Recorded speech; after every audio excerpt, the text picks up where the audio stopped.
Audio Jungle.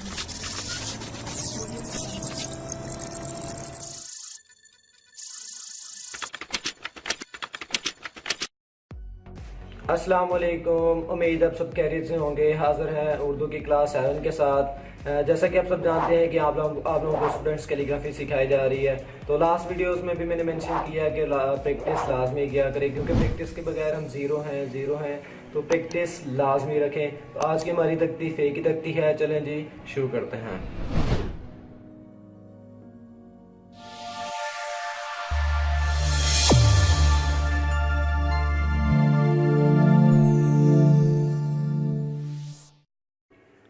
फ़े की shape start में आप लोगों की इस तरह की शेप आएगी। ये स्टार्ट, इसमें सिरे के नीचे स्पेस होता है, और एक जो शेप है वो लफ्ज़ के बीच में जब आएगी वो या एंड पे आएगी तो फ़े की शेप इस तरह की हो जाएगी। फ़े की स्टार्ट में इस तरह और लफ्ज़ के बीच में इस तरह की हो जाएगी। तो ये आपने ज़रा देखना है कि इसको जब हमने बनाना है तो ये बिल्कुल छोटा सा जब बनाएंगे तो ये लफ्ज़ के बीच में फ़े की शेप बनानी है। इसके सिरे के नीचे हल्का सा स्पेस छोड़ना आपने। उसके बाद फ़े को जब फ़े की शेप बनाई, इसके सिरे के नीचे ये स्पेस छोड़ा, उसके बाद ये स्टेप बनाया। ये लाइन से नहीं टच होगा क्योंकि ये लाइन से ऊपर रहेगा। स्टेप बाय स्टेप लाइन से नीचे आते हैं ना। ये फ़े के साथ बे की शेप, फ़े को जीम के साथ ये थोड़ा ऊपर से शुरू करेंगे यहाँ से, और यहाँ से ये एंगल बनाने के बाद ये जीम की शेप हम लिख देंगे, ठीक है। उसके बाद फ़े को दाल के साथ, ये देखें,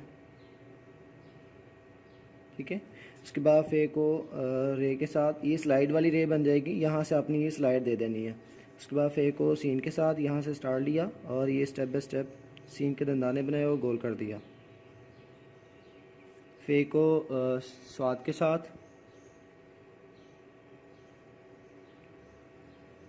ये देखें, इसको गोल कर दिया। उसके बाद फ़े को आइन के साथ, ये देखें, सिरा बनाया। इस स्पेस नॉर्मल छोड़ना, इतना बड़ा सिरा नहीं बनाना। ये हल्का सी शेप यहाँ से गोल कर दें, ठीक है। फ़े को तो के साथ, ये उसी लाइन के साथ मिक्स करना जिस लाइन के साथ आपने स्टार्ट लिया था, ठीक है। उसके बाद फ़े के साथ, जब फ़े को फ़े के साथ लिखेंगे तो फ़े की स्टार्ट वाली शेप इस तरह की बनेगी और मिक्स वाली शेप वाली वो इस तरह शेप हो जाएगी, जिस तरह आप लोगों को पहले बताया कि आप लोगों की फ़े की शेप स्टार्ट में इस तरह की होती है और लफ्ज़ के बीच में आप लोगों की शेप इस तरह की हो जाती है। फ़े को काफ के साथ, ये फ़े की शेप बनाई, ये नीचे काफ भी उसी तरह का ही बनाना है, ठीक है। इसको डायरेक्ट गुलाई करना है। फ़े को काफ के साथ, ये फ़े अलिफ फ़ा बनाया, ये फ़े के साथ अलिफ लिखा और ये साथ यहाँ से आपने ये बे की शेप लिख दी और साथ ये कश्क लाइन साथ जोड़ देनी आपने इस तरह, ठीक है। फ़े को लाम के साथ, ये आपको पहले बताया था, लाम का अलिफ यहाँ पे लगने के बाद नीचे भी अलिफ लगेगा। उसके बाद ये गुलाई होगी आपकी। फ़े के बाद मीम, ठीक हो गया। फ़े के बाद नून,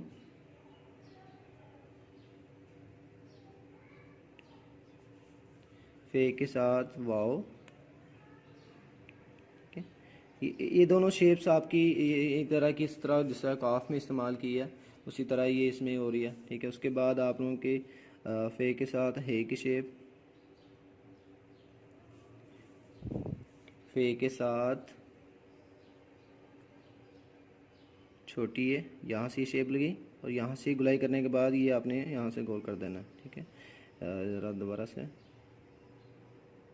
ये लें, ठीक हो गया। फ़े को बड़ी ए के साथ ये शेप बनाई, इसके सिरे के नीचे ये शेप बनाने के बाद ये सीधी लाइन लगा दें नीचे। तो आप लोगों पता ही है, स्टूडेंट्स राइटिंग है तो इसको हमने सिंपल ही बनाना है। फ़े को हे के बानी के साथ,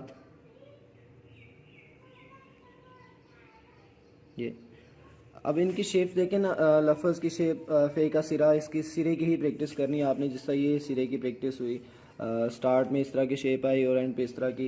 इससे पहले आप लोगों की ज़्यादा गुलाइयाँ ठीक होनी चाहिए लफ्ज़ की। जिस तरह ये गुलाई इस्तेमाल हुई है, जैसा सीन में, आइन में आपकी जब स्लाइड्स इस्तेमाल हुई हैं, ये देखें रे के साथ कुछ लफ्ज़ के साथ ये रे लाइन से ऊपर आता है, कुछ लाइन से नीचे आते हैं, तो हमने इनको ज़रा देख के लिखना है। ये फ़े और काफ की तख्ती आपके सेम है। अगर आप नुक्ते लगा दें काफ के तो आपकी काफ की शेप भी इसी तरह की, काफ की तख्ती भी इसी तरह की हो जाएगी।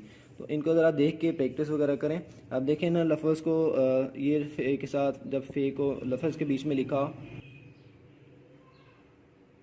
ये इस तरह की शेप हो जानी, इसने इसने मिक्स हो जाना है। ये ध्यान से ज़रा देखिएगा, ये शेप जब बनाई बड़ी सी, ये देखें, ये इसी के साथ इसी लाइन के साथ मिक्स करते हुए आपने ये शेप बना देनी है। ठीक है, ये पेन के साथ सिंपल सिंपल कट से लेटरिंग लिख रहे हैं हम। तो इनकी तख्ती, इनकी प्रैक्टिस आप पे अच्छी सी प्रैक्टिस होनी चाहिए। प्रैक्टिस मेक्स मैन परफेक्ट, काफ़ी दफ़ा मेंशन कर चुका हूँ। तो इसका मतलब हमें प्रैक्टिस बहुत ज़्यादा करना पड़ती है। हर चीज़ टाइम मांगती है, टाइम के साथ साथ वो ठीक होना शुरू हो जाती हैं। चलिए मैं कुछ लफ्ज़ लिखता हूँ। जिस तरह ये दो लफ्ज़ देखें, जिस तरह ये मुफाद लफ्ज़ है, ठीक है, ये मीम की स्टेप बनाया, यहाँ से गुलाई करने के बाद ये स्टेप इसी के साथ मिक्स करने के बाद हमने ये शेप उठा दी है।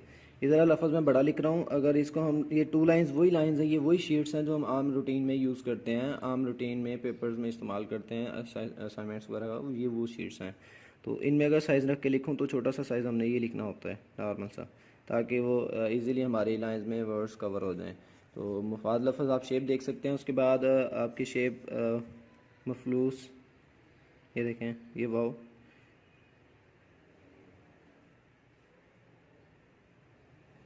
ठीक हो गया। तो इनकी प्रैक्टिस, इन सब की तख्ती की प्रैक्टिस करने के बाद आप पैराग्राफ लिखा करें, ताकि आप लोगों को पता हो कि हम सीख क्या रहे हैं, उनको स्टार्ट कहाँ से लेना है। जो भी लफ्ज़ लिखा हो उसको पहले एक स्टेप ऊपर, दूसरा स्टेप नीचे, फिर नीचे। ये देखें ना, जैसे ये मीम पहले आया, फिर ये फ़े की शेप आई, फिर ये लाम का स्टेप आया, फिर ये वाव की शेप आई, फिर ये स्वाद की शेप आई।